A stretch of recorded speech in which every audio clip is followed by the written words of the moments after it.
मुकेश सहनी को महागठबंधन ने deputy CM का चेहरा बताया। माना जा रहा है कि मुकेश सहनी पर इसे लेकर बहुत दबाव था, क्योंकि मुस्लिम वोटर्स की नाराजगी से आरजेडी को कई सीटों पर नुकसान हो सकता था। इसलिए मुकेश सहनी ने कैंडिडेट वापस ले लिया। सवाल यह है कि वोटिंग से 36 घंटे पहले मैदान से हटने से किसका फायदा होगा और कितना नुकसान होगा। अगर फायदे की बात करें तो इसके जरिए महागठबंधन में फ्रेंडली फाइट तो खत्म कर ली गई, साथ ही वोटों के बंटवारे को रोकने का प्रयास भी हुआ। नुकसान यह है कि ईवीएम पर वीआईपी के उम्मीदवार का नाम और सिंबल दोनों रहेगा, क्योंकि नामांकन वापसी के बाद यह फैसला लिया गया। ऐसे में सहनी के सपोर्टर्स कंफ्यूज हो सकते हैं। दूसरा यह भी कि आखिरी वक्त में चुनावी मैदान से कैंडिडेट को हटाने से निषाद वोटर्स में नाराजगी हो सकती है। जो निषाद वोटर्स संतोष सहनी के साथ थे, उनके उत्साह में भी कमी आ सकती है और वो महागठबंधन के खिलाफ भी वोट डाल सकते हैं। वीआईपी पार्टी के मुखिया मुकेश साहनी इस वक्त हमारे साथ हैं। जिस विधानसभा में हम बैठे हैं, यहां से उनके भाई उम्मीदवार थे। गठबंधन में ये सीट वीआईपी को मिली थी, लेकिन फिलहाल यहां एक बड़ा बदलाव हुआ है। क्या बदलाव हुआ सर, किन हालात में हुआ? देखिए, स्टार्टिंग में ही कुछ सीटों पे वीआईपी भी दावेदारी था और आरजेडी का भी दावेदारी था। कुछ जगह आरजेडी में ने कैंडिडेट दे दिया था, कुछ जगह वीआईपी भी कैंडिडेट दे दिया था। और उसके बाद हम लोगों का जब समझौता हुआ तो कुछ जगह से आरजेडी ने अपना कैंडिडेट को विड्रॉल किया, कुछ जगह से वीआईपी पार्टी ने अपना कैंडिडेट को विड्रॉल किया। जो नंबर की बात था उस नंबर पे हम लोग लड़ रहे थे, लेकिन कुछ सीट पर ऐसा हुआ कि विड्रॉल का जो टाइम है उसके बाद सहमति बन पाया और कहीं पे विड्रॉल नहीं हो पाया। तो ऐसे स्थिति में हम लोग कोशिश कर रहे थे कि जो जहाँ पे भी कैंडिडेट, चाहे वो राष्ट्रीय जनता दल का हो या वीआईपी का हो, उनको आपस में मना के उसको मूव करा लेना। और इस पे हम लोग लगातार लगे रहे।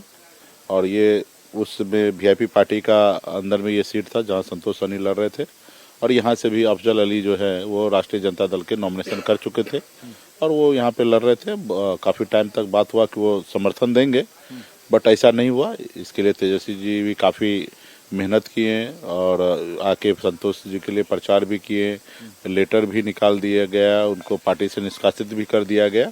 उसके बावजूद भी क्षेत्र में थोड़ा वोट का जो था बिखराव दिख रहा था हमें, और जब बिखराव दिख रहा था, जब उधर से समझने के लिए तैयार नहीं है, तो ऐसे जगह पे हमें, क्योंकि हमारा लड़ाई सिर्फ एक विधायक बनाना नहीं है, हमारा लड़ाई है कि बिहार में सरकार बनाना। और जब सरकार बनेगा तो लाखों लोगों को जो ज़रूरत है वो सब जरूरी पूरा होगा। तो बड़े इंटरेस्ट के लिए कि हमें पता है कि जब हम लड़ेंगे आपस में तो वोट का डिवीजन होगा, तो इससे नुकसान होना है महागठबंधन का। तो ऐसे जगह पे जैसे संतोष सहनी मेरा छोटा भाई है, वैसे अफजल अली भी हमारे भाई जैसे समान है। तो ऐसे जगह पे एक भाई नहीं मान रहा था, दूसरे भाई को मना के हमने उनको अफजल का समर्थन हमने कर दिया है। और अभी यहाँ पे मजबूती से 2 गुट नहीं होगा, एक ही गुट होगा। और यहाँ पे अफजल अली कैंडिडेट है महागठबंधन का, और हम लोग पूरी शक्ति के साथ उनको जिताएंगे। और इनके जीतने से हमारी सरकार बनेगा, सीएम तेजस्वी जी बनेंगे, डिप्टी सीएम मैं बनूंगा, और राज्य में जितने भी हमारे कार्यकर्ता सबके चेहरे पे खुशी होगा। तो ये बड़ा लड़ाई के लिए हमें छोटा सा त्याग करना पड़ता है। छोटा त्याग करना पड़ा, ये पहले त्याग होता तो समझ में आता। जब चुनाव प्रचार खत्म हो रहा है तब आपकी तरफ से ऐलान किया जा रहा है, तेजस्वी आपके लिए प्रचार करके चले गए तब ऐलान किया जा रहा है। अगर आपको मुस्लिम कैंडिडेट की तरफ से समर्थन नहीं मिल रहा था तो क्या अब निषाद समाज उनका समर्थन कर पाएगा, वोट ट्रांसफर हो पाएगा? जब उनका नेता अगर समर्थन कर रहा है तो निश्चित तौर पे होगा। रहा कि हम बिखराव नहीं चाहते हैं, मान लीजिए पहले ही हम लोग टिकट दे देते उनको तो वही कैंडिडेट होता। ऐसे बहुत जगह हमने कैंडिडेट दिया है, तो हमारी लड़ाई बड़ी है और हमने त्याग किया, और वो भी अपने आदमी है, उनको हम लोग जिताएंगे। और निषाद समाज जो हमको चाहने वाले लोग हैं वो निश्चित तौर पे अफजल अली को वोट करेंगे, और महागठबंधन का जो वोट है वो मिलेगा। हमारे सहयोगी नीतीश चंद्र इस वक्त लगातार पटना से लाइव जुड़े हुए हैं। नीतीश, एक ही समस्या जो समझ में आती है कि कहीं मतदाताओं में कोई कंफ्यूजन ना पैदा हो जाए, क्योंकि जब ईवीएम पे वो बटन दबाने के लिए जाएंगे तो उन्हें वीआईपी के उम्मीदवार का नाम भी दिखाई देगा और आरजेडी के उम्मीदवार का भी नाम दिखाई देगा। ऐसे में कहीं ऐसा ना हो कि वोटों का बिखराव वहां पोलिंग बूथ पर हो जाए। जी हाँ, ये हो सकता है, क्योंकि समय बहुत कम है और इतनी जल्दी लोगों तक बात पहुंचाना वाकई मुश्किल होगा। लेकिन सबसे बड़ी बात है कि वोटों का बिखराव साफ तौर पर दिख रहा था। लालू यादव के पत्र लिखने, तेजस्वी यादव के बार बार कहने के बाद भी जो MY, जो महागठबंधन का आधार वोट है, वो अफजल अली के साथ था और इसका एहसास हो गया था। और ऐसी स्थिति में जाहिर है वो सीट जो है वो हारना तय था। दूसरी बात ये थी कि यदि ये यहाँ पर इस तरह के नतीजे आते तो ऐसी स्थिति में दूसरी सीटों पर इसका बहुत असर होता, और वैसी स्थिति में निषाद का जो वोट है वो प्रतिक्रिया में दूसरी जगहों पर एमवाई के साथ खड़ा नहीं होता। पिछली बार आपको याद होगा काराकाट में जब पवन सिंह और उपेंद्र कुशवाहा आमने सामने हो गए, राजपूत का वोट जब उपेंद्र कुशवाहा को नहीं मिला तो उसकी प्रतिक्रिया का जो चेंज शुरू हुआ वो शाहाबाद में कई सीटों पर देखने को मिला। एक उदाहरण के तौर पर यह साफ तौर पर दिखता है कि इस तरह से कैसे प्रतिक्रियाएं होती है जातियों की। तो यहाँ पर भी यदि निषाद वोट जो है उसको नहीं मिलता एमवाई का वोट, तो प्रतिक्रिया में जो दूसरी सीटें आसपास की थी, क्योंकि निषाद वोटर वहाँ मिथिलांचल में अच्छी खासी संख्या में है, तो वहाँ पर उसका नुकसान होता और फिर इसका जो बिखराव है उसका खामियाजा महागठबंधन को होता। इसके अलावा चूंकि डिप्टी सीएम के उम्मीदवार भी है मुकेश सहनी, तो उनको वो कुर्सी हम थोड़ी कह दिख रही सकते हैं है। नीतीश तो के 21 घंटे के बाद जब मतदान होना है, बहुत देर कर दी जनाब आते आते। अब कहीं ऐसा ना हो कि कंफ्यूजन की वजह से गोड़ाबोराम सीट जो है वो महागठबंधन के हाथ से फिसल जाए। बहुत शुक्रिया आपका नीतीश इस पूरी जानकारी के लिए। बिहार में पहले चरण का चुनाव प्रचार समाप्त हो चुका है। 18 जिलों की 121 सीटों पर कल वोट डाले जाएंगे, तो वहीं दूसरे चरण के लिए चुनाव प्रचार तेज हो गया है। सेकेंड फेज के लिए राजनीतिक दलों ने अपना पूरा दम लगाना शुरू कर दिया है। यूपी के मुख्यमंत्री योगी आदित्यनाथ वजीरगंज और गयाजी में चुनावी सभा करेंगे। साथ ही रोहतास और सासाराम में भी योगी एनडीए उम्मीदवारों के लिए वोट मांगेंगे। प्रियंका गांधी आज वाल्मीकि नगर और चनपटिया में चुनावी प्रचार करेंगी, तो वहीं तेजस्वी यादव आज 18 जनसभाएं करने वाले हैं। एनडीए की ओर से राजनाथ सिंह, जेपी नड्डा भी चुनावी रैलियों को संबोधित करेंगे। आपको जानकारी दे दें, दूसरे चरण में 20 जिलों की 122 सीटों पर 11 नवंबर को वोट डाले जाएंगे।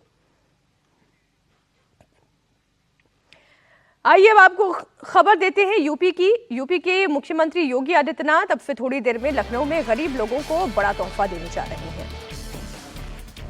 योगी माफिया डॉन मुख्तार अंसारी के कब्जे से छुड़ाई गई जमीन पर बने हुए 72 फ्लैट्स की चाबी गरीब तबके को सौंपेंगे।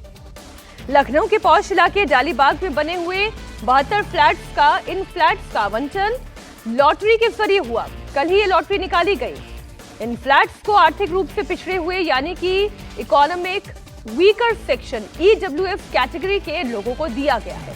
मुख्तार अंसारी ने डालीबाग में जमीन पर अवैध रूप से कब्जा कर बहुमंजिला कोठी बनाई थी। योगी ने पहले उस पर बुलडोजर चलवाया, फिर इस पर गरीबों के लिए फ्लैट बनाकर इस पौष इलाके में उनका मकान का सपना पूरा किया।